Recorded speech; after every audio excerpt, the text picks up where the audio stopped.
Good evening, my fellow Americans. It's an awful day in D-backs Nation as they fell to the evil empire due to a disaster class by manager Torey Lovello. But it's been a great week overall for the D-backs as they kept off the offseason by signing Jordan Montgomery to a one-year, $25 million contract, solidifying the message to the fans that they're in a win-now mode.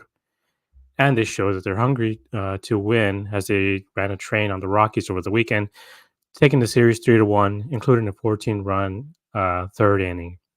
But all is not good. Alec Thomas, Eduardo Rodriguez, and Perdomo have all been placed on the injured list to start the season. We hope they make a speedy recovery, and if they need any piece of my body to donate, let me know. They can take anything except my hairline.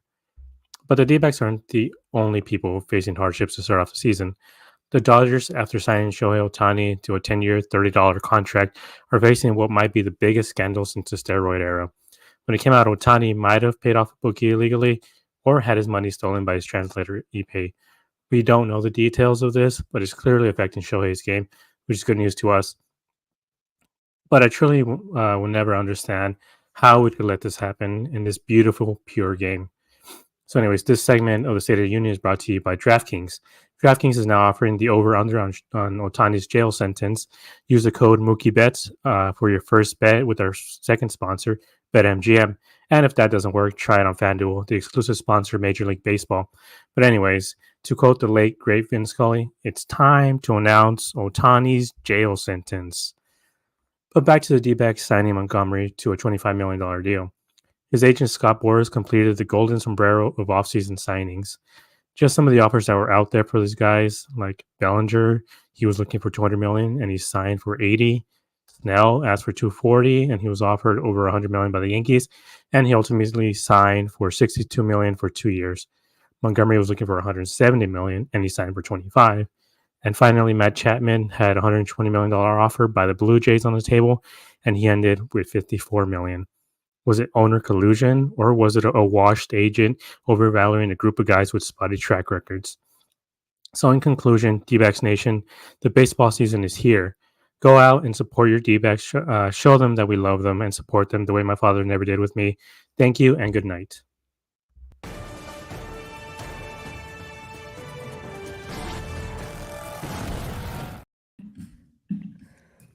Oh my Lord, Gabe.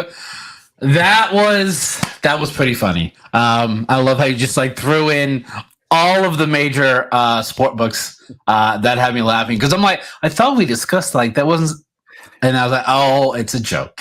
So everyone, thanks for tuning in to D-backs Dispatch here. You'll notice we have a special guest here with us. He's wearing a Yankees hat. So I'm not sure how this is going to go today because they won the series 2-1. Today was interesting. We will get into that later. Tori. But we'll go ahead and start with game number 1, which was Monday, started by Ryan Nelson. That didn't go very well.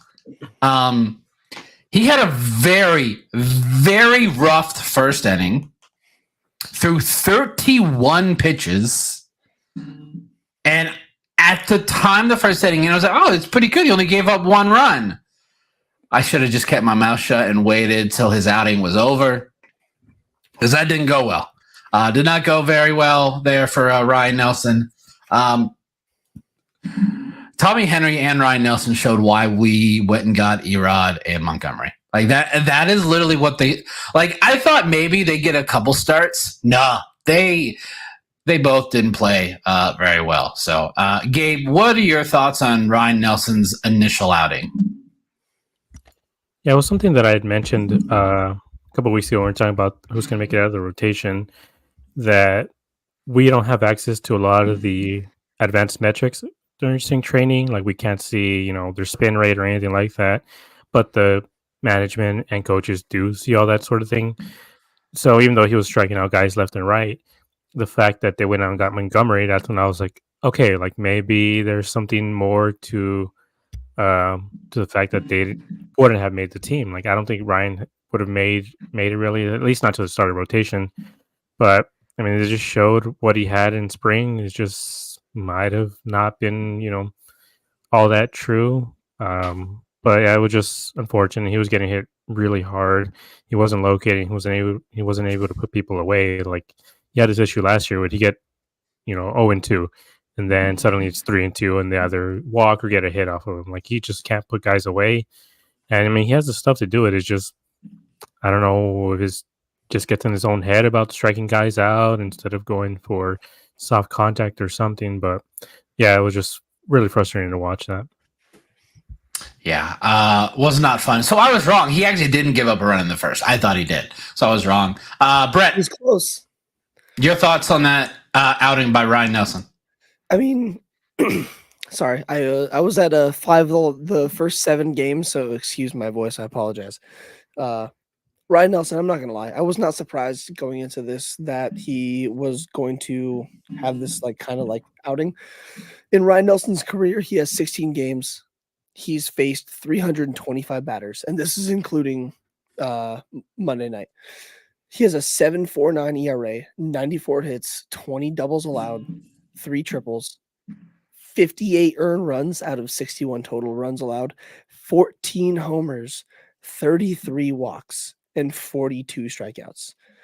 Hitters are slashing 330 average, 392 on base, 496 slugging, a WOBA of 413, striking out 5.5 per 9, walking almost 4.5 per 9, striking out basically one batter every walk, giving up almost 2 home runs every 9 innings. Ryan Nelson at Chase Field is not good. I love him. I don't want to I'm not gonna act like I'm dogging on somebody, but Ryan Nelson is not good at Chase. I mean, he's not good in general. So, and I feel really bad. I don't even know your friend's, I guess, actual name. So why don't you introduce yourself to the D-backs Dispatch Nation? Hello. I'm Jason. Jason. I go by Shrimpy. I didn't want to say Shrimpy because I knew that was what's his actual name? Nah, Shrimpy. Shrimpy's a nickname. That's how Brett knows me. We're Twitch boys. Met through streaming. I raided him one day while he was streaming, and boom, friendship blossomed. And I'm here with him right now. But to dive a bit into that first game, I feel like Nelson was facing a team that was very hot at the moment. I mean, coming off a sweep against your rivals who have kicked your ass the last few years and beating them in the first 4 games of the year. And I was actually really surprised that Boone threw out the lineup that he threw out there for the first game. Coming off of 4 games, he basically threw out our best players, and Nelson did have to deal with that. And I mean, it's tough. I mean, facing a hot team, and especially when you've never faced these guys before. So I had a bit of empathy for him facing a hot team, but I have watched a lot of D-backs games.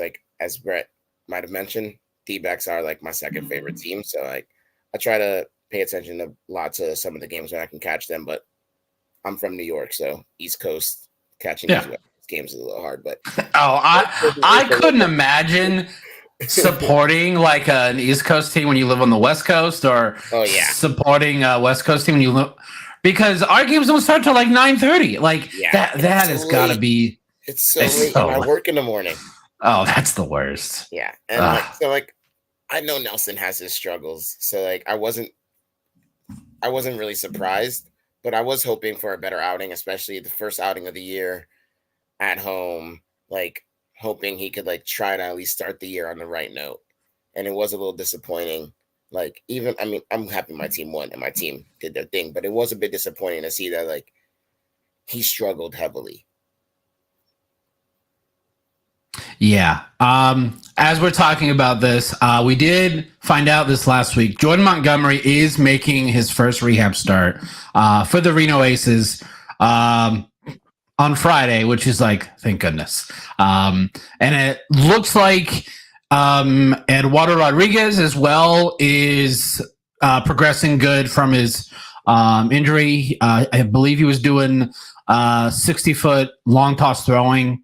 I believe it was Monday or Tuesday. So it's like he's progressing very well. So hopefully we don't have to bear, again, there's nothing against him as people, but as pitchers, Tommy Henry and Ryan Nelson are just not very good. Paul Sewald as well looks like he might be back sooner than we thought. Like, because I know with his injury, it's anywhere from 1 to 2 months. So it'd be great if it's only 1 month. I think that would be a huge positive. So once Ryan Nelson came out of this game, the bullpen actually did really well. Because I believe he gave up all 5. Bullpen came in and Kyle Nelson did a phenomenal job. He pitched like 2 2/3, so he was able to really bridge that gap to like the 6th or the 7th, so that we can get our steady arms in there. But this game, I wanted to grab the clip. I just didn't have time. The error, the double error play with Gurriel, that I don't blame it so much on Gurriel. Walker went to cut it off, and I just don't think he caught it cleanly. And then it was just a bad throw to third. So, that play. It looked like a Little League game. I'm not gonna lie. It did. It's like I was like, that felt like a Little League play. Like it was very, very difficult to watch. If I had time, I think it would have been funny just to put like crazy like merry-go-round music and like speed up the video as it's playing, because what was going on in my head. I was like, this is just an absolute mess. What's the Parks and Rec music? Yeah, like it was just not good. I will say this: Anthony Volpe had himself a day. What was it? 4 for 4 in this game, I believe. No, sorry. Wait. I think. Yeah, I think yes. so. I think yes, yeah, 4 for 4. I mean, Volpe right now. If Volpe plays like this, then like the Yankees actually have the shortstop that we called up last year. The shortstop we thought we had, and like the start to this year, I mean, it's been amazing. I mean, I know it's jumping forward a little bit. I mean, yesterday he struck out 3 times, but like he still had a really clean base hit, and like all of his at bats were long at bats. And like Volpe is like I think there might be a bit of all-star potential there this season if he can keep up this level of play. I mean, he's already a Gold Glove shortstop, and we saw it in this. He was covering ground there on those bloops in the. I was like, where this kid can cover some ground. I was like, wow, like that. Like this might be the shortstop that they've been waiting to get since Jeter left. Like, I'm not putting him on that same level because that is not fair to Volpe. But Volpe, I think, played very, very well. Was this your first game at Chase Field? Saturday was. Saturday. Okay. Was. Okay. So what do you think of Chase Field? Like, did you like just kind of give your review of Chase Field? Like, I've been to the only other stadiums I've been to are Fenway, which is funny. I went to a playoff game there, which was unreal. I can imagine, especially as a Yankee fan. I've been to Wrigley, and then I've been to Dodger Stadium. But Chase Field, honestly, is beautiful. It's a beautiful place. The atmosphere is amazing. Like, and like, I have no problem saying this on the record. Like, Yankee Stadium is kind of whack. Like, it's very corporate. Like, when you go to Yankee Stadium, when you're going to games, a lot of people in those seats are people that are there for work events or just really rich people just going to the game for fun. There's very few select real fans at those games. You have to sit in certain sections to get those real fans. I didn't feel that at Chase Field. Like, I just felt like we sat in multiple different places throughout the weekend and throughout this week. And like everywhere we sat, there were D-backs fans that were real fans enjoying the game. Like, those are fans that like have been fans for years through the hard times, like, and through the good times. And like, that's something I love. Like, even for the Subway Series back in New York, I go with my friends, we go to it at Citi Field rather than Yankee Stadium because Citi Field, like, you at least get more of a real feel. And yes, Oscar, hedge fund bros at Yankee Stadium. Yes, that's literally what it's like. And then, like, it's really annoying. So like going to the Chase Field and like enjoying games like with real fans is always so much better. Like, I felt that at Wrigley Field when I went there before, and even at Fenway, like in a wild card 1-of-1 game, like the atmosphere was crazy, and like I don't think it would have been as crazy at Yankee Stadium. Like, yes, it would have been loud, but like it's different. Being loud and like having that vibe, like there's a big difference between that. And like Chase Field had that vibe of like, these are people. And like, I get it. It's the Yankees. There's going to be a lot of people there. But like Brett said, they were like, the D-backs fans were fighting back those "Let's Go Yankees" chants. Like, they weren't just giving into it. They were fighting back. And like, I was glad to see like they were fighting back and not just giving in. Like, that was cool. There's 39,000 people today, right? Was that today or was that? Yeah, I think that was last night. Was 39.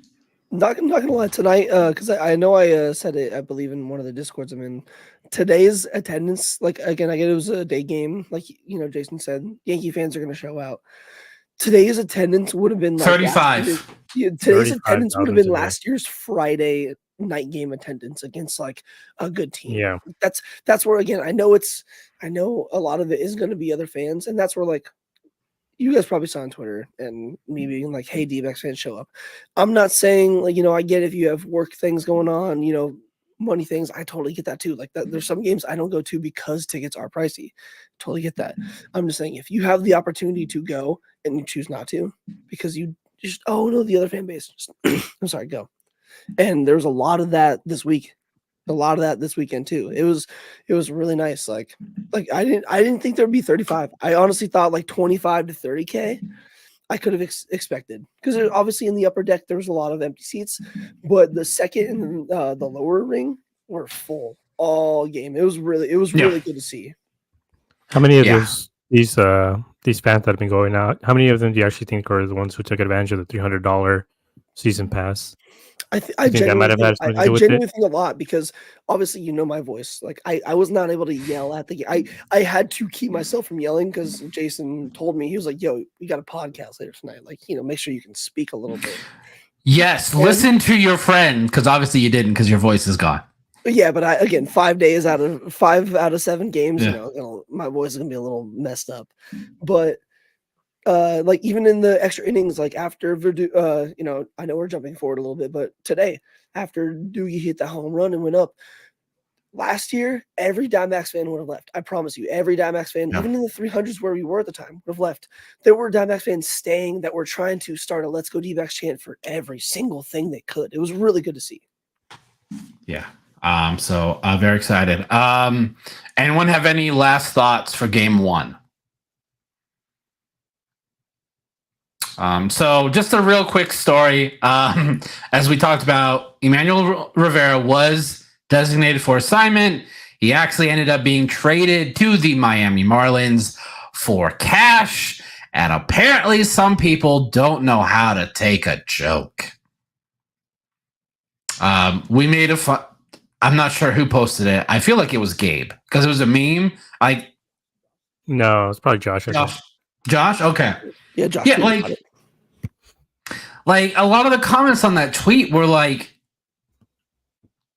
I was like, people, it's a joke. Like Rivera did not add anything to this team. I guess in hindsight, maybe it's not like the best gift to use of Vince McMahon, knowing what we know now. Oh, come on. It's just but things with money. It also is again, I'm going to say it is a little bit funny how in a year and a half we've gone from any chance people get, like if this would have happened in 21 or before last year's, like if this would have happened in 2023 spring, people would have been making the same exact jokes and being like, Kendrick's cheap, all this. We're just being funny. We're making a joke. And people, again, not all, again, even the people that did take it, some jokes I take it the wrong way. And then like after like an hour later, I'm like, oh, wow, I did kind of overreact. No, that's kind of a normal joke. No, you're right. So just thought that was funny to talk about. So on to game number 2, we pitch a shutout. Zach Gallen. Wow. Zach Gallen looked really, really good in this game. First inning, D-backs offense returned in this game as well. We scored 3. I was very happy about that. It always puts me at ease when they can score early. It's not that I don't like the answer backs. I don't like watching games that stress me out. So definitely don't like that there. Blaze played really good in this game. He continues to look really, really good. He had 2 hits in this game. Gallen goes 6 innings, 6 Ks. He looked Cy Young worthy. I believe at one point he sit down like 10 or 11 in a row. So he looked really, really good here. And Christian Walker, y'all, hit a moonshot of a home run. I was at this game. The crowd went ballistic. Crowd got so loud on that home run. Oscar. I mean, yes, we do. We do need to recap game number 2. But no, I was very pleased with everything here from game 2. One thing we do need to bring up, Lourdes has kind of come back down to earth a little bit. I believe he's over his last 12 now. But you got to remember, it was the Rockies, so kind of. And the thing is, though, this isn't new. He did this last year. Like he had a very hot first 6 weeks, first 2 months. He wasn't that great in August, but he did play a little bit better in September and the playoffs. So I think he's going to be like this a lot. Like he's going to be up and down all year. So it's just going to be tough to watch. But Gallen made a phenomenal defensive play for his last out there in the 6th inning. That was like he jumped off the mound and he threw a bullet to Christian. So, Gabe, your thoughts on game 2? Yeah, it was a lot of fun. I guess probably like the only fun game of this series. But just the fact that Gallen, like he was pretty shaky the first couple innings. He wasn't like super sharp. Like he was missing all over the place with his fastball, like just not hitting his spots. And then once he got to the 3rd, he like got into his groove. He started throwing that fastball for strikes. And what I noticed that he was throwing the fastball straight down the dick, like straight down the middle. And they were just either swinging and missing or fouling it off. And it was like coming in at 92. It wasn't like he was throwing 99. Like it just had so much movement, so much life on it that the Yankees just couldn't really see it well, and especially with him mixing it up, especially that slider, man. That thing is so freaking nasty. And just the fact that he has how many pitches now? 6 or something. He has the cutter, the change, the curve, the fastball, I guess now the slider. That's 5 pitches that he just has now. I think he has 2 fastballs too. I think he throws a 4-seamer, slider. He throws both. I think he has a 4-seam and a cutter, or that's what he had in MLB The Show. Okay. So I don't know how true that might be, but he does have a 4-seam and a cutter. I believe he throws a circle change as well. I mean, yeah, he does throw the cutter a lot yesterday, but yeah, it was just one of those things where it's like I guess he's just a 5'6" pitcher, like pitcher now, and he can just command it like nothing. So it's Just just like so impressive Kelly. to see. Yeah, so it's just like so impressive Other to watch than when him he's work. facing Aaron Judge. Sorry. And Aaron Judge too. I mean, Aaron Judge wasn't that good during this series. I mean, obviously in the home run, but then Blaze just blazing it up out there. Like I love seeing him. Um, I think as great as the offense was in this game, and we're going to talk about it a little later. But man, the base running and then the situational hitting has just been so bad. Like I know they won this game, but they could not get any runs across until Walker's home run because it was over and over again. It was two guys on base, no outs, two guys on base, no outs, and then nothing. Just pop up, strikeout, or ground out. And it was just frustrating. So, it was great to see Walker homer, but it's a running theme. Even in the Rocky series, it's a running theme. They just can't score runners in scoring position, or, they got a guy on first and they just got nothing else. So I had a tweet all ready to go saying, wow, Diamondbacks shut down Judge and Soto in this series pretty well. And then Judge did his thing today. I was like, well, I can't post this now. Now, they did shut down Soto for the most part. Soto had one hit. But every at bat, man, every at bat Yeah. Soto has. He's so good, man. I hate it. So I was telling Jason this. You can say it's a hot comparison, whatever. Geraldo Perdomo is Juan Soto with the bat of like Jeff Mathis. I get what you're saying. How he's at the plate. His plate discipline is very, very good. But with Juan Soto, if you throw it down the pipe, it's a homer. Geraldo, that's probably warning track. So he can see it like Soto, but when he swings it, he turns into Jeff Mathis. I love Domo. Yeah.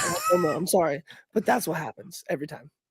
Yeah. I would agree with that. Like he's Soto without the power. Like he has everything else.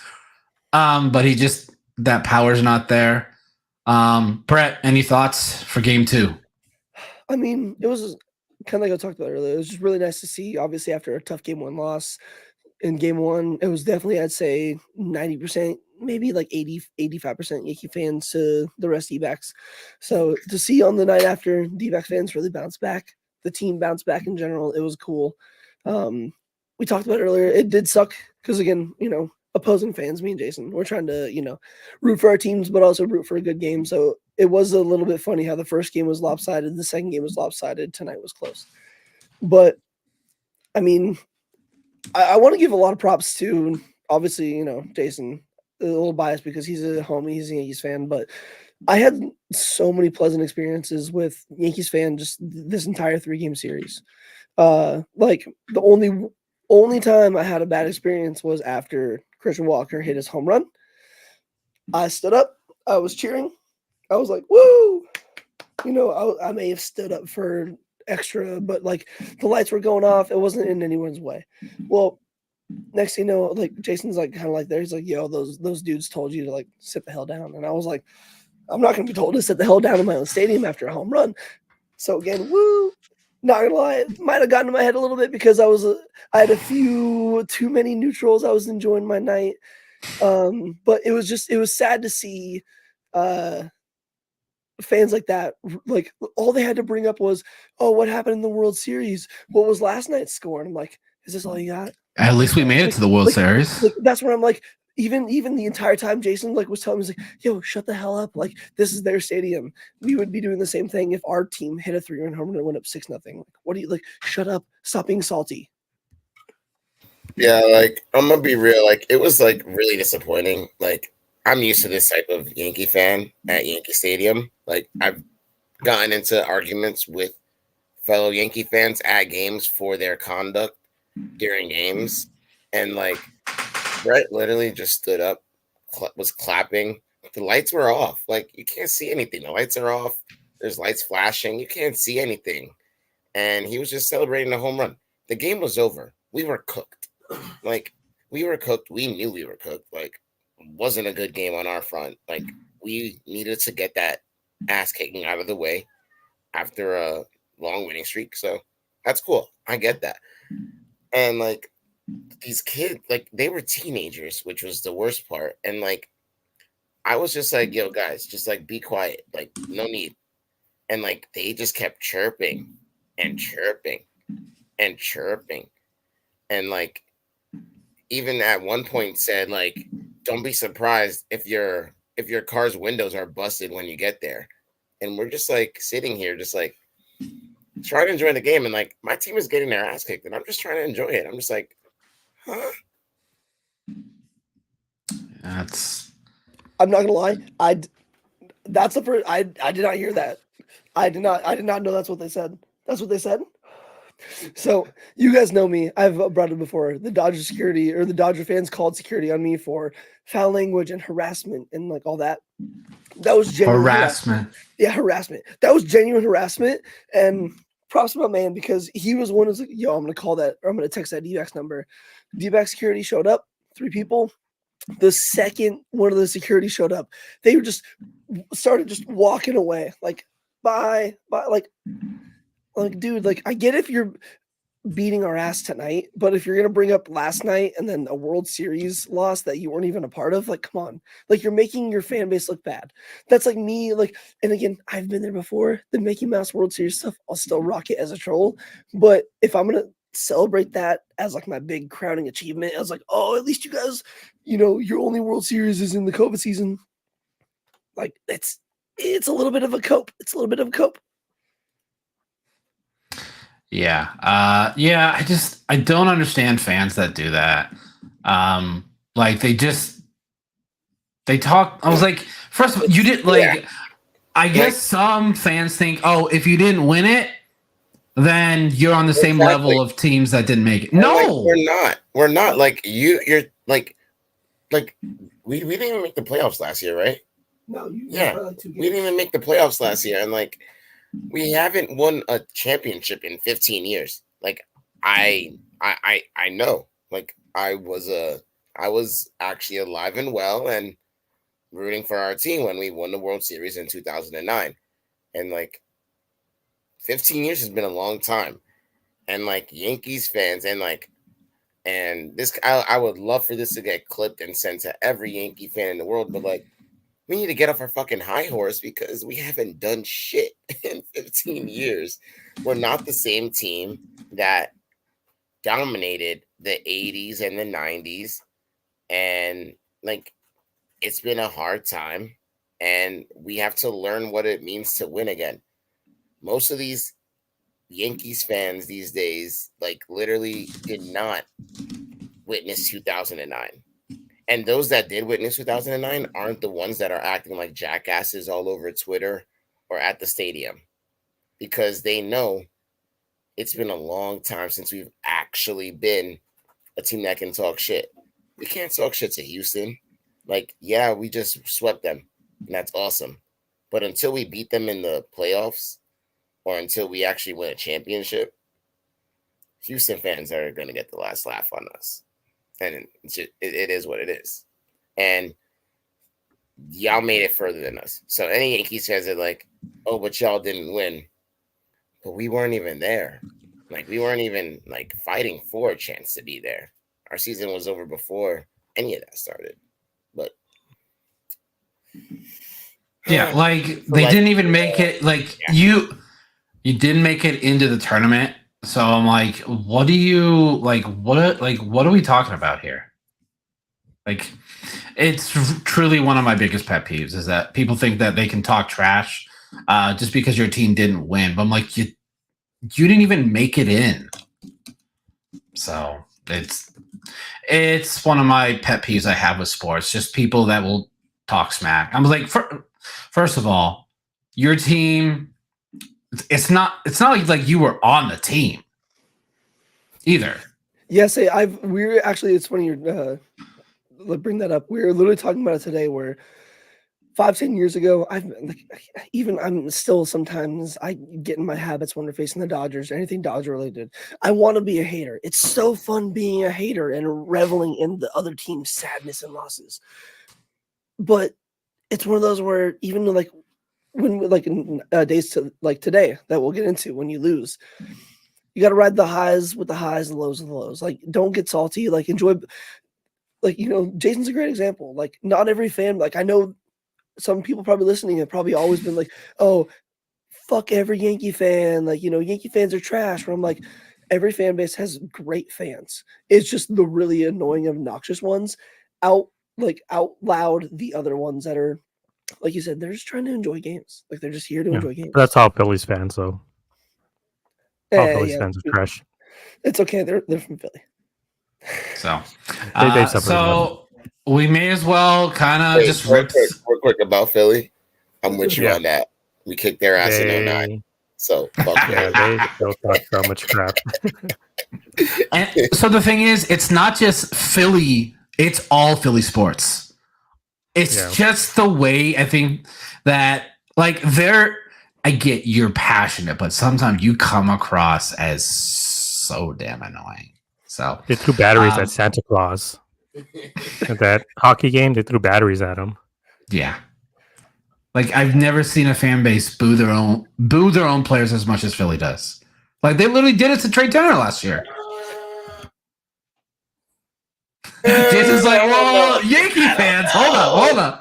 Hold up there. I mean, and that's something that pisses me off about Yankees fans. And I swear on my life, I've never booed any of our players at our games. Like, I can't say that. I've booed them while I'm at home, and I've booed them while I'm at the bar across the street from the field, but not at the game. And mainly because, like, while they're playing, while they're there, like, I want them to do their thing. And I don't want to make them, like, I kind of, like, put myself in their shoes. Like, yes, I understand that these dudes are making millions of dollars. But at the end of the day, everyone's human. And let's be real, baseball is one of the hardest sports to play. And to hit a baseball, I don't care what people say. Like some people, I was like, yo, do you know how hard it is to hit a round ball with a round bat?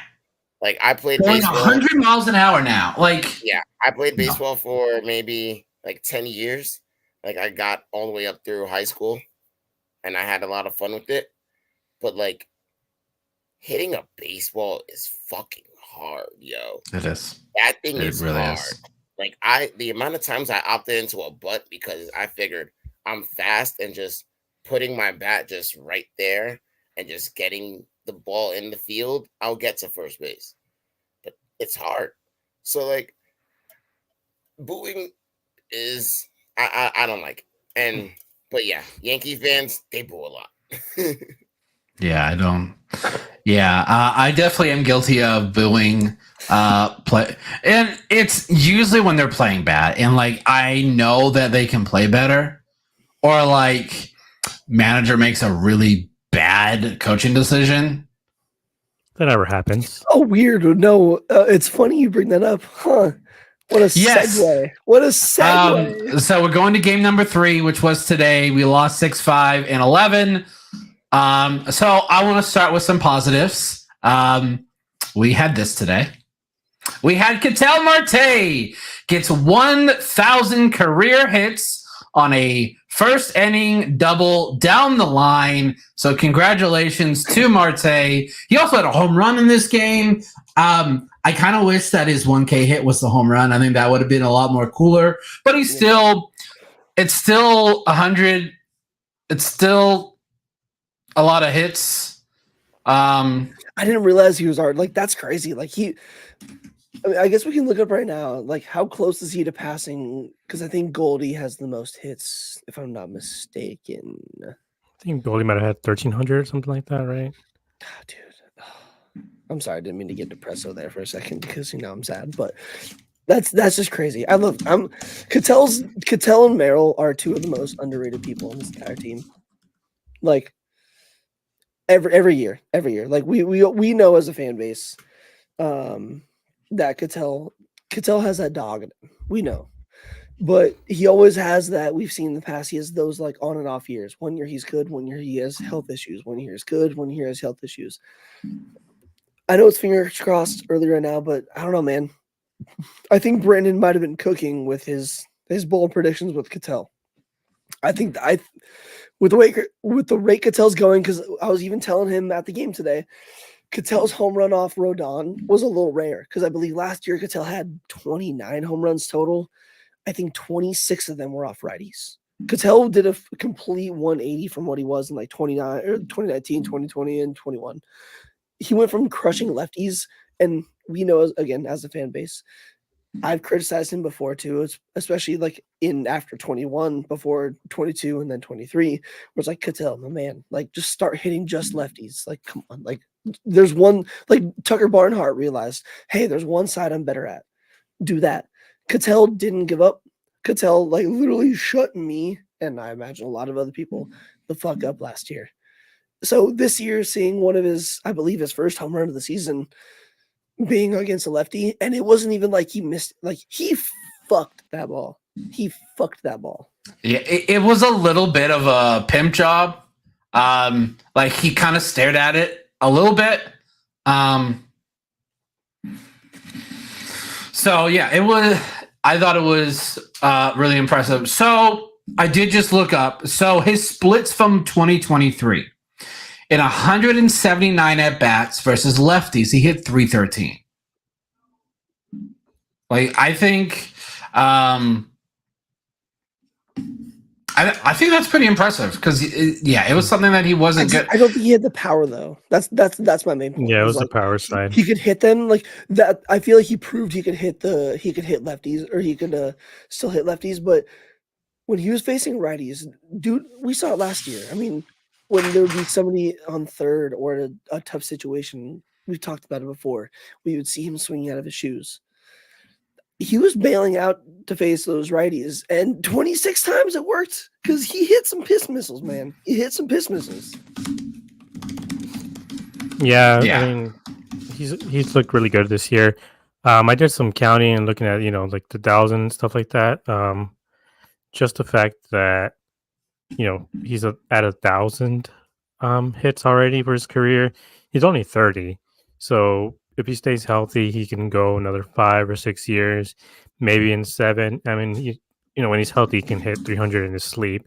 So he can easily get up to 2,000, and he could be, just at that cusp of, a Hall of Famer even.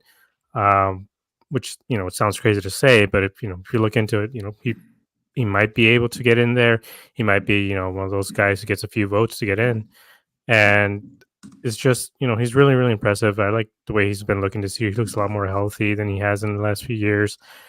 And I think, if he continues it throughout the season, I think, I know they have him for a couple more years, but I think they should look into getting an extension for Cattell too. I mean, didn't he sign one at the beginning of 21? I want to say he's here until 27, maybe. Might be 2027, but still, keep him here until he retires. Yeah, Cattell definitely feels like a lifelong D-back now. So he signed a 5-year, 76.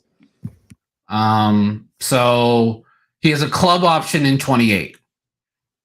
So 27. This is interesting. I wonder if he got it last year. If he finished 4th through 7th in MVP, $2 million bonus. 1st to 3rd, $3 million bonus. So that is something interesting. I just want to go over real quick. Uncle Blazer got his first career home run today. And sexy.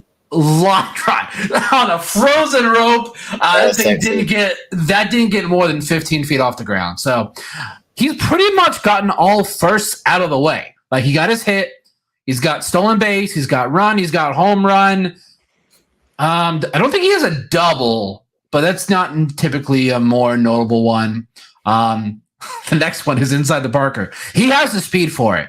If he hits one like in Chase Field, if he can hit one down that right field line or out by the pool, it's very possible to be inside the Parker. Yeah, it'd be excited to see him at Coors. I think he would be able. If he gets one, he'd probably be at Coors. If he hits one to that right center gap in Coors, Oh, that's definitely with his speed. That's a inside the park. Coors outfield is so deep. That's why the guys have to play so deep. That's why a lot of bloop singles in Coors, Yeah. because they have to play so deep because there's so much ground to cover. So congrats to Uncle Blazer. Like he's playing really well. Like I could see him, like he's doing the job. I think that the Braves, who we play next, they're supposed to, I think, have at least 2 lefties. So he's probably playing in those 2 games. So yeah. Anyone have any thoughts on Blaze's home run, or do we want to transition to the other home run we saw today? I just want to talk about Blaze really quick. He's been doing so good, and he got subbed out. I know we're going to talk about this later. Like, I saw some people saying like, "Oh, it's only his 7th game or whatever." I'm like, then give him the opportunity. Why are we giving Jace Peterson, who has like a 3.33 OPS, against Uncle Blazer, who has an 1100 OPS? Yeah, no, same. We all felt like Kurt Cobain earlier. But yeah, I mean, he's been making such good contact, and that was something that we had talked about before about like, it's spring training, it's it's the Cactus League, like there's the offense is a lot higher, but the fact that he's doing it still, so I'd be really curious to see when we go to Atlanta how he performs there, if he still has the same power, if he's still able to make the same hard contact. But yeah, he's been looking real good. I do want to play a real quick clip courtesy of Jody Jackson on Twitter. After Blaze hits his home run, goes back to the dugout, and we see the very, very typical. They just don't do anything. I love the silent treatment. It's one of my. I get sometimes it can be like depending on the situation, but like to give your team the lead, first home run, it was perfect. It was. Yeah. Yeah. So I'm very excited to watch more Blaze play. Let's just go on to it. Aaron Judge. We shut him down for 2 games, and then today he's like, "Nah, man, I gotta will my team to a victory." That's literally what he did today. He had the 2-run homer, right? It felt so good. I needed that in my soul. I've been waiting. He had a lot of fly outs too that I'm like it looks like it's gone because he hits it so hard. Listen, I go to a lot of Yankee games, and I've seen a lot of Aaron Judge at bats, and every time he hits a fly ball, when it goes off the bat, everyone for a split second, you're just like, is it? Like, that's just. You mean how Dodger fans react to a routine fly ball? They do it every time. They're like, oh! And it's like not. Anytime Judge hits the ball in the air, that's how it feels. And like today, I've been downplaying it this weekend. I was like, every time he was up, I was like, maybe it's time. But like he would hit the ball, I knew it wasn't it. Today it was his first home run of the season. Exactly. And game number 7. When that ball flew off the bat, I mean, I think last year he didn't hit a home run. I think also in like at least his first 5 or 6 games. Like this is kind of a trend with Judge. Like he starts off slow, but once he catches fire, teams need to watch out. And I'm really happy now going into our first home series of the year. Judge finally had his game. That home run was beautiful off the bat. Like everyone knew that was gone. But that double also, like the clutch moment, that I think that was something he needed. So he can be like, okay, I'm back. Like Juan Soto had a great first series. He was iffy this series. Like I think he played well in the first game. I think he had a couple hits the first game. He was quiet. I think maybe he got 1 knock in the second game. Quiet today. But having Judge now, like okay, I'm here. I'm back now. I'm excited now for this. They got the day off. Everyone can rest. And that was something that also I spoke with Brett a lot about. Aaron Boone surprised me. And he played Judge every game of Houston and every game here, and the same with Soto. They played all 7 games, and I would never expect Boone to do that. Boone normally would have, on that Sunday game in Houston, he would have gone with the cheap lineup. Yeah. And he was like, no. I want to win. He came out here. He could have gone with some cheap lineups in the first 2 games. I know today we went a bit lighter, and that's, I mean, it's the ninth. I mean, that makes sense. It's the 7th game. But those first 2 games, he could have went light, and he still went with the heavy hitters. And like, I'm liking to see, like, I'm excited to see what Boone does this year, because I'm not a Boone fan. I don't like him. But Yeah. when Boone's playing, when Boone's doing this and he's showing he wants to win, Yeah, I think he he's loves on to the win hot in the seat. regular season. and exactly, Likes I to win think in the he is regular like a hot season, not the playoffs. But Yeah. I mean, Judge, you're talking about Judge. Like, I think when he he beat he got what, 7th place overall, like all time in the home run list or whatever, when he hit the 62, 63. He didn't hit his first one until like April 27th, I think. Like, it was Yeah. really late in the year when Yeah. he hit his first home run. Yeah.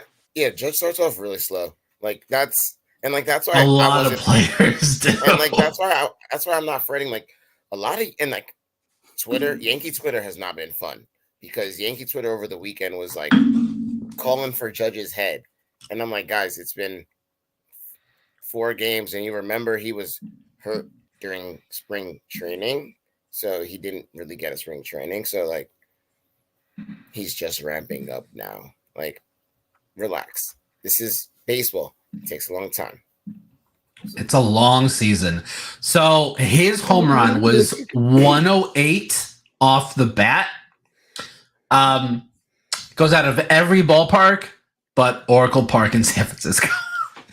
Because where he hit it is right center, and right center in San Francisco feels like a mile away, y'all. It's so far. That would have been a borderline inside the park or triple for Judge, unless the fielders play well. But so because you brought up him having the 6th most single season home runs ever, I know it's a big caveat. You can't really do this with stats. I'm going to say it now. But if you just take out the home or the steroid era, Judge has the most home runs all time, single season. Yeah. That's wild. Yeah, say Kayla, great point. Great transition for us. Yes, he did. Yeah. So I didn't watch the game live, but I was seeing in our group chat Brett's reaction. I'm like, Brett, calm down. And then I watched the game, and I'm like, okay, I get where he's like, Tori, and I said this in our pre-show. Sometimes he overthinks it. He's like matchups. I just don't understand it. My thought was like, again, I get going again. So first off, I don't get substituting somebody who has a 1600 OPS. And again, I understand the plan is Blaze to face lefties. I get it, but I'm sorry. This is kind of like what you're talking about earlier. What Jason was saying with Boone taking out like players when they're hot. Why are you going to take out a player that's hot and not put in? I'm sorry. If you're gonna do it, put in Jock Peterson. Jock Peterson was seeing the ball so well. He's seen the ball so this is not, again, I know it's early in the season. This is not the playoffs. I'm not even trying to overreact. But why was that? You sure about that? Because that's what you did earlier. I think you've calmed down a little bit. But why was that the opportunity for Jace to get an at bat? I get he wants to be a clubhouse guy, but I'm sorry, Tori. You got to learn, like, after last year, you got to learn a clubhouse guy, and like where you like again. Regular season doesn't fully matter every game, but it does. You can miss the playoffs by 1 game. We've seen that before. I'm not saying that we're going to this year. I'm just, again, it's rough to see him make decisions like that I would expect from a rookie manager, not from somebody that's been a manager of this team since 2017. That, like, put in Jock. If Jock doesn't get the job done, then put in Jace as a defensive substitution.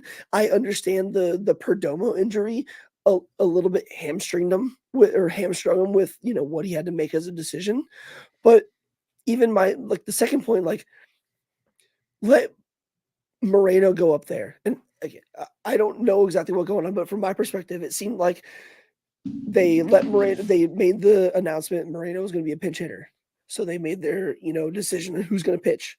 Well, then Torrey, before they did anything, he double switched somebody, which again, I'm not a manager, but in my mind, you let them, I don't know. I feel like the double switch was just, it wasted a bench bat where it's like, why double switch? Just trust your hitters. If you're going to trust your team like you have before, it just didn't make sense. It was, and I get whatever happened, but there's no excuse in the year of 2024 when there's a DH in both leagues for the goddamn relief pitcher who's never had an appearance in the major leagues in his entire life to take an at bat with the bases loaded. He didn't have a choice. There's no one left on the bench. No, I know. It's not on McGuff. I know. That shouldn't have to be a situation. That shouldn't have to be a No, and I'm just gonna build off of this real quick. I was also kind of perplexed. I understand, you want to make a double switch, you think you have the right play in that moment, but I feel like giving yourself a chance for your reliever to have to hit, I feel like that's just not an option that's worth it. In my opinion, hey, I'm glad that helped us win. That guy he looked scared at the plate. He looked scared. He didn't know what the hell was coming at him. And they just threw him 3 straight pitches down the pipe because they knew. Hey, he fouled one off. Kudos to him on that. But he was scared. And to put him in that position, as a manager, that was a big gamble there to think we'll win the game without having to have him have to get up there. And at first, Brett and I both thought we didn't realize at first that he was gonna be hitting. So when Boone came up to the mound, or when Blake, the pitching coach, came to the mound and he said something, we were like, all right, well, you're gonna walk him to face Marte, really? And when we saw this scrawny guy walk into the plate, we were like, wait, what? What is this? He looked, I don't know. You got to make better decisions, and you can't put a reliever in that position. That's just my thing. You can't do that. Okay. I think you guys are not quite remembering how that inning played out. They did not do a pitching change when Gabby came in. Ferguson was already in the game. But why double switch then? Why he didn't double switch. He had to because he needed someone to play shortstop.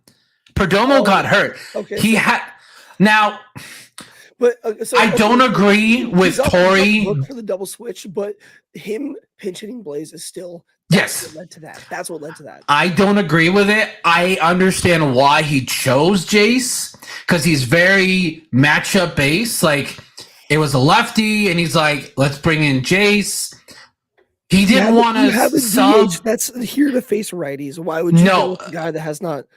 The reason he did it, if you're matchup based, you literally signed Jock Peterson to face right-handed hitters. If he subs Jock in that position, he has to basically burn another player in the next half inning to put someone at second. So he's just trying to think two birds with one stone. In hindsight, it sucks with the Domo injury, but again, at the time, I'm sorry. I don't understand why Jace Peterson got the at-bat other than just him trying to be a good manager and be a good guy, a good friend.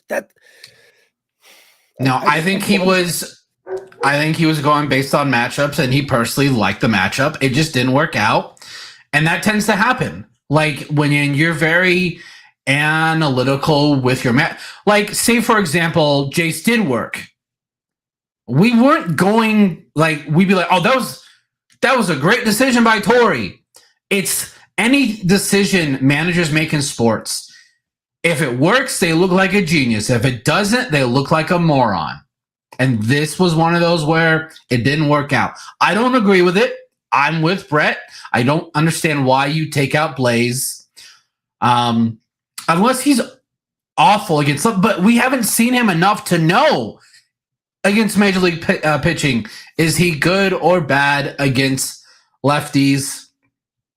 It's just, to be honest, we've said it. The Domo injury just made this a whole lot worse because then Scott McGough had to hit because I doubt there's any other pitcher on the bench that can hit. So it was just like you can't throw Gallen out there. You can't throw, you're not going to throw one of your starters out there because what if he gets hit by a pitch? You just can't. But that's why after I sat in the light rail, I kind of I'll let Gabe. We've been I was gonna throw it to Gabe because all three of us have been talking. Reacted after we've discussed now. I think it's just unfortunate, but it's not as overreactionary as I made it before. Not gonna lie. So Gabe, I want to just kind of just go over everything starting from the Jays pinch hit to the end of the game. Yeah. I saw this playing out. Other than the Domo injury, I looked up and down the lineup, and as soon as he subbed in Jason, my first thought was, "Oh my God, McGov's going to end up hitting at some point." Just because of the way things were, but just the fact that he subbed in, Blaze was going to come in second in the ninth inning, and I mean, damn, Tori, even for the story, this guy just hit his first home run of the season. He has a chance to be the hero. And what does he do? He does what, honestly, he gave some BS answer talking about, oh, I like the matchup, blah, blah. Really? You like the matchup? What numbers are you talking about? What numbers can you point me to that say, I have the number saying Jace was going to get a hit, 50%, and then, Blaze was going to get, 10% of the time he's going to get a hit. But he didn't say any of that. He just said, oh, I like the matchup, blah, blah, blah. Jace is hitting... I don't think he has a hit yet this whole season. He's been looking completely overmatched. I think he has 3 at-bats. Yeah, but even in the spring training, this guy was just swinging at everything. They throw the ball, any sliders, he's swinging at it. He looks completely lost at the plate. And like Oscar mentioned in the comments about Blaze earlier, it's he looks, where is it? He doesn't look overmatched at all, and he doesn't. He looks like he's been in major leagues for years. He looks like a veteran already. And so the fact that he went to Jace for literally no reason, I don't understand it. That's why, my guess is he did it to humble him. And that's the only thing I can think of. This is a guy who just hit his first home run. He's been killing it all year. And he did what, what's his face? Freaking La Russa did to Mercedes? That hit that grand slam? I honestly think that's what he was doing to him. Try to humble him, just not let him get too big for his britches and everything. But in this case, it's okay, do that maybe when you're up a lot. Maybe don't do it when the game is on the line. Maybe when it's not 2-2 and runs are hard to come by and you have one guy who's been your best offensive player for the last 7 days and you go to a guy who hasn't swung a bat in 3 days. What about that makes sense? I don't understand it. And I know there's a lot of, fire Tory stuff, but I mean, I wouldn't do it just for this. I mean, but it's just the most frustrating thing about Torrey is that he has to do this sort of thing. He just took the team to the... You cannot say fire this man. In Game 7 of the regular season... When I saw that, y'all, I bookmarked that tweet because I'm going to be quoting that all the damn time all season when we're way over 500 in this team. Because once we get our legit starting 5 in the rotation... I think we could go on a serious tear. Yeah, and today's loss sucks, but we're still 4-3. Every game has even Monday's loss. Yes, it sucked with the defensive play. The game was still close. The games have been close. Where even me, this is what I've been telling myself. You gotta breathe. It's okay. It sucks. Revel in sit and soak in the loss for a day. Move on. It's fine. There's Yeah, 100 and what 58 more games, 56. yeah, yeah. Brandon, you're talking about the managers when they make a decision. It's like either they're a genius or a moron. If he would have left Blaze in there and he would have gotten struck out, nobody would be questioning. Like Oscar's saying, nobody would think like, oh, why did he leave Blaze in? Why didn't he sub in anybody? Nobody would think that. Like he's the best offensive hitter right now. There's no reason why he would This do fan that. base, And then, though, hates Jace so much. I think yeah, that has a lot. Like this fan base, a lot of them don't like Jace, which I get. He really didn't add that much last After I season, heard but that he had a hurt shoulder. yeah, Through the end of I was one of those fans last year. I was like, why is he here? Why do we keep him? After we learned that, I paid attention more in spring. He's not terrible. I'm not gonna lie. I will take Jace Peterson over Pavin Smith. yeah. That's the thing. It's like he's not the worst player, but he is the 26th best player on the team, which then Pavin I guess would be the 27th or 28th best player. But it's just Can we just say 41st? 40, whatever. Yeah, but yeah, it's one of those things where it's like it literally feels at times with Torrey, trying to be a good clubhouse guy. It feels like that scene in Moneyball where Billy Bean trades was it Pena or whoever trades him away because Art Howe keeps playing, and that's how I feel. Where I'm like, they traded away Rivero, they sent Pavin down, so it's like I felt like Hazen was like, dude, you got to play the good guys who are out there. I'm like, there isn't anybody else at double or triple A that we can call up to take this spot over Chase, and it was really, really frustrating. And then later on in the inning, just they could not get anything through. I mean, they came back a few times, which was great to see, but then the relief pitching just crumbled, which it was going to happen. It only took 7 games, but it happened. the bullpens actually looked really good. Yeah, I mean that's what I'm saying. It was the last for the most part, they've looked pretty good. Other than Ginkel's home run, obviously Ginkel and McGuff, the D-backs bullpen going into today in this series had I believe 8 innings of shutout baseball. Like one hit. We dog on Castro. Castro was good. Everybody was good. That's where again it sucks when you have the hindsight. You can look at the really zoom in on things. Ginkel's one pitch, kind of like Seawald's in the World Series of Seeker. You take that back and whatever. 4 runs. If you told me that the D-backs bullpen gives up 4 runs in a 3-game series to this Yankees team with how hot they were going into, I would take that. I would take that. Also, what's up with that freaking umpire? He called the ball like 4 inches out of the zone for McGuff, and I'm like, this guy does pitcher. I was going to bring this up. Pitcher. Robot up. I swear, every game I'm like robot ups. Because Judge got a called strike. Was it Monday or Tuesday? Oh my god, it's so bad. It was so bad. Oh my god, I was sitting there and I was just because I was at the game and I was like, it didn't look that bad. I pulled up on my phone and I'm like, damn, that is 6 inches off the bottom of the zone. I'm like, damn. But as Gabe was saying, and he just literally gets called for that all the time. That's just normal. Was the called strike on Gamecast, and this is what it looked in the game. Yeah. Are you kidding me? You can't do that, man. Yeah. No, I was saying that to Brett when I was like, let's look at the Statcast, and I was like, oh yeah, that wasn't a strike. And I was just like, I think the one maybe got fooled by the frame job, but also was probably just like, let's get out of here. This is a pitcher. He ain't doing shit. Let's get out of here. Yeah, but it was this whole series, literally no, you're right. The whole series, all of them, every single one, dog water. I guess it was fair for both teams. They both got and I almost said the word again, by the way, but I caught myself. Got screwed.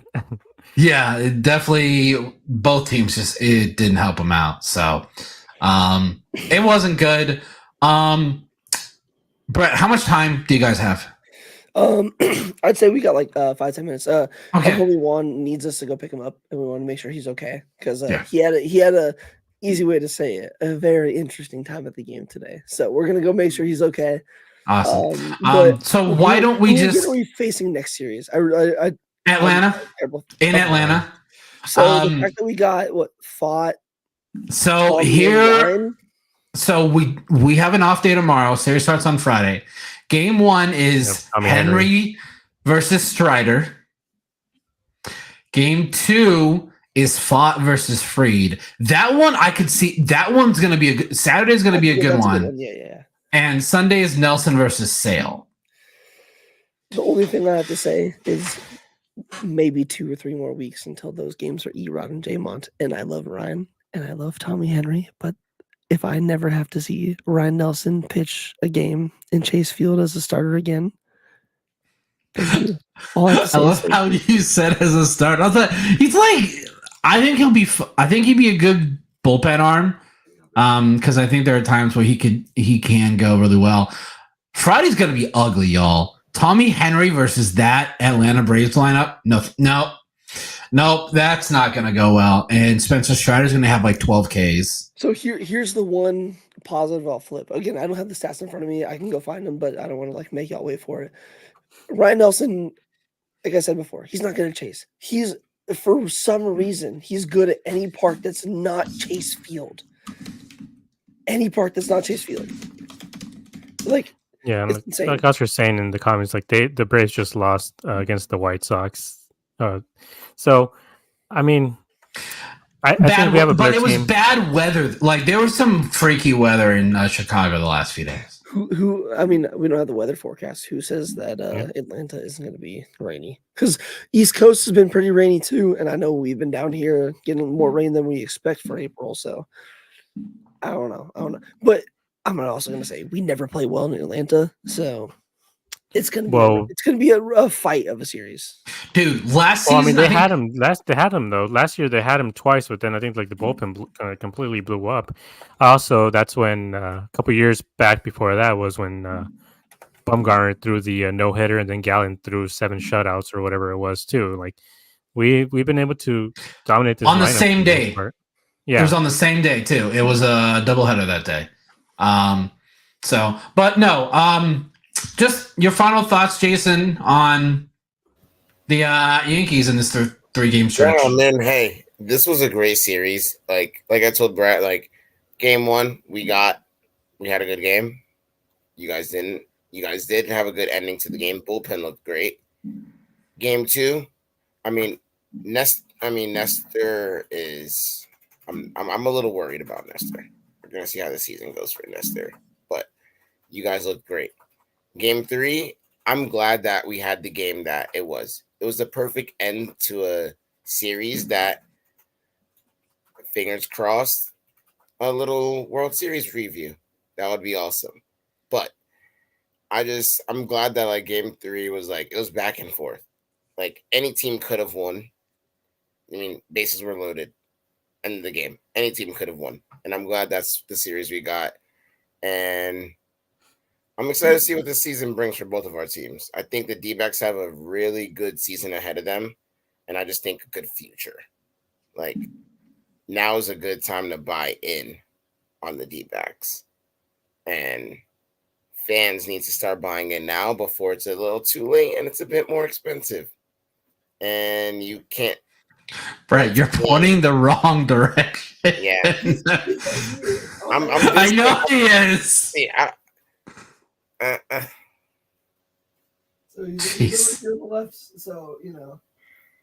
Oh my god. Yeah, no. Thank you guys for having me. No, it was great having you on, Jason. I love chatting with, and like, listen, I love the D-backs. Like, and I told Brett, like, this love for this team started back in like 2004 with MVP baseball, using to like the D-backs and the Pirates and the Royals as my teams rather than the best teams, because I liked, even at a young age, I was all about using like these cool obscure teams with really cool uniforms. Yeah. But no, it was really great having you on. If people want to follow you on any social media, where can they find you? My Twitter is Hey, Twitch too. So on Twitch, Shrimpy1400. I've been on a bit of a hiatus, but I'll be back this year, getting back into my streaming. But yeah, I mean, my Twitter is also the same, Shrimpy1400. I'm a dumbass, but I also talk a lot about sports. If you guys are in New York, and if anyone's listening, I know there's some D-backs fans and Yankees fans. Great fan to go to a ballpark. Hit him up, follow him on Twitter. Like, it's just great experience going to a ball game. You can talk to him about everything the entire time. Like, it's genuinely a great experience going to a game with him. So hit him up. Yeah, it was great having you on. But we'll just kind of recap things here real quick. As Oscar says, don't let Castro pitch in Atlanta. Probably his 2 worst outings last year were against Atlanta. So yeah. But no, Brett's right. Geez. There we go. Back to our old setup. I'm also gonna actually dip out. So you guys kill this recap. Thank you for everybody that chilled on the live. Thank you for listening to my ranting and all my dumb, voice bullshit. So, Gabe, Brandon, you guys kings as always. Thank you very much. I will catch y'all soon. And again, we just passed 500, so we'll be doing a giveaway soon. Keep an eye out for that. So, bye. Later, Brett. I don't know if there's much. I mean, we recapped the Yankees series after each game. It was very up and down. But we just finished game number 7. So everyone that's the one thing about this fan base that drives me crazy is they'll act like the sky is falling when one bad thing happens. Like, I get it in August. Like that, I'm like, okay, I can understand. We're in April. We just finished our 7th game of the season. And we're missing 2 really good starting pitchers. Yeah, I mean, that's the thing. It's like this team is not at full strength yet. I mean, even Corbin Carroll, he's not been batting too well. He's been doing a lot of pop-ups and a lot of grounders. Whatever he's working on, he's got to change it up or do something. It could just be a little bit of a sophomore slump. But it's just, I see a lot of people overreacting with him too, talking about, the sophomore slump. He's not as good as this year, blah, blah. He's got to work through whatever he's working through. But I will say he needs to start pulling his weight at some point because this team is not making the playoffs without him. There were multiple times during these last 2 series where we needed him to show up, and he just did not. And I feel like if he would be playing like he did last year, I can honestly see this being the D-backs 6-1 instead of 4-3, just because of how valuable he is. And hopefully we can get even Alec back, and Perdomo apparently is day-to-day, so I'm a little more optimistic on him. And we have we have Alexander there anyway, so should be okay. Hopefully they're able to put up a better series against the Braves too. Like I said, last year they had him on the ropes twice, and just Castro just couldn't get the job done. I trust him a little bit better this year-ish. We also have Ryan Thompson. We have Gankle up. We have guys who can get the high leverage situations out against the Braves. My issue, I guess, would be that they're facing 2 lefties, which has been a bit of the kryptonite for the D-backs. So that means more Blaze, though. Yeah, it means Blaze. As long as Torrey doesn't make a stupid Jays pinch hit situation. Like, I can understand if Blaze hadn't been playing well, but he hit a home run today. It's batting like 400. Yeah. So it's fine. Torrey makes stupid decisions. We just have to live with it. But no, like, there's been a lot of good we've seen so far. There's some bad. So Friday's going to be interesting. I'm hoping Tommy has a better outing than he did against the Rockies, which would be really weird because the Braves lineup is way better. I just don't want a repeat of what was it, like 13-12 we had in Atlanta last year. Yeah. My anxiety, my heart cannot take that again. That was the most insane game from last season. And also, Tommy's starting the series, so he has to set the tone because Yeah. they can't burn through 3 or 4 relievers the first game. They can't do No. that, especially with the way the Braves are. You need everybody, all hands on deck because what if, who was it, Fott? Or Fott would be Saturday? Yes, fought Saturday. If he struggles at all again, it's like it's going to be a compounding issue for them, same way it was for the Braves and against the Phillies, where Fried couldn't get past the second or third inning or whatever, and it just made the issues worse. But I mean, they got to start off like how they did these games: score first, score early, but then also put up more competitive at bats. Because man, Gurriel just swinging at the first pitch over and over and over again. Yeah, he's got to stop. Carroll being aggressive, which is good, but he's also swinging at the first or second pitch, and he's just grounding out or popping up, and it's just be a little bit more patient, I guess, especially against this Braves team.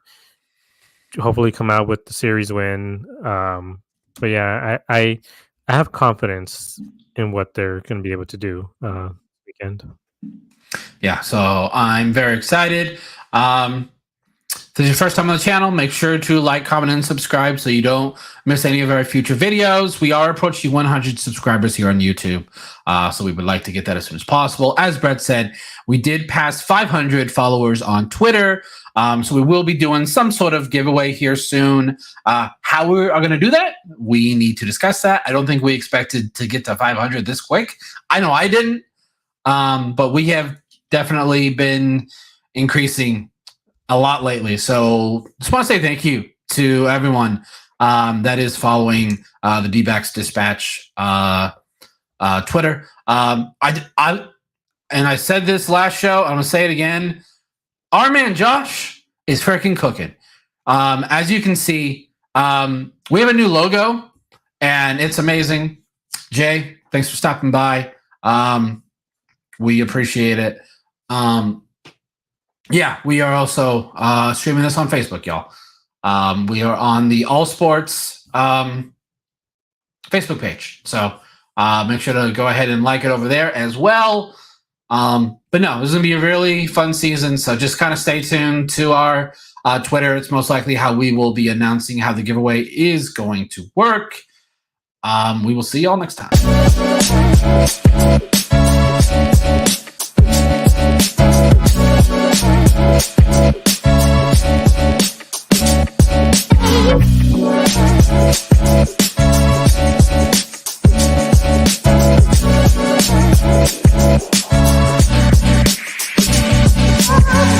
Oh.